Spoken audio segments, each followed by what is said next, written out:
and stories are important, stories are important. And it's funny with Game of Thrones, because I feel there's a big metaphor there. And when I took it, I was a bit worried, I was a bit worried that I was getting involved with kind of something that was a bit kind of crappy American medieval history. I was like, oh God, fingers crossed. Didn't know how it was going to go. They wouldn't show us the script, I don't think, before we took. And yeah, it turned out to be this one, this wonderful kind of exploration of the whole human condition. Everything we've been talking about is laid out, and it's turned into the most popular show on the planet.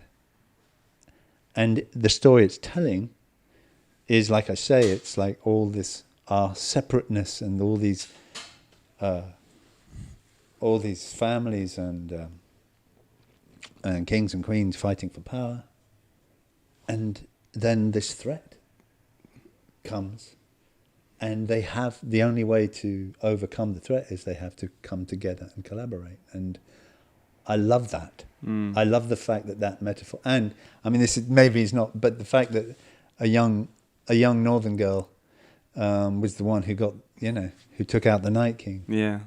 I like that, the fact that, with Greta Thunberg doing what she does, doing what she's doing, and having the effect she has, I can also draw that metaphor. But for the other one, I think it's perfect. And it's perfect that it has been such a popular story, because it's like we are drawn to our past and our history and the time when things were slightly more wild and the magic of it. And then it's like, oh my God, it's also an extraordinary allegory for our times. Yeah, definitely. And to say I was obsessed with it was probably a slight understatement. I was kind of the kind of person who after every episode would be on YouTube, looking for the conspiracy theories and reading this and in the forums and having conversations with people. What do you think about this? What do you think about that? And I think, some of the comparisons you just made there, and also just from what we were talking about earlier, when you think about the political side of things that we're speaking about, and then the environmental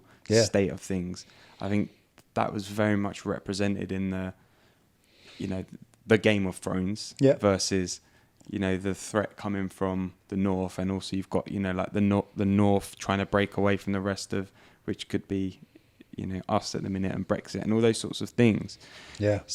But was that the kind of feeling that you guys had whilst working on it, that there was a kind of representation of these modern times within the show, or is it something that in hindsight you look back on and go, actually, if you could tie these things together? Certainly in terms of the human condition, and the present political condition, that way.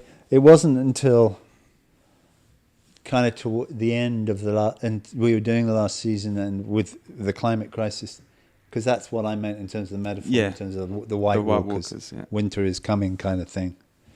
It wasn't till then, and then I started thinking, oh my God, and then I read an article with George, who wrote it, who said he didn't realise until, I think he was watching the second season, but I feel, and he didn't consciously, when he was writing, mean to be doing that. But I think there's it was going on in his, I think there was something going on in his subconscious there.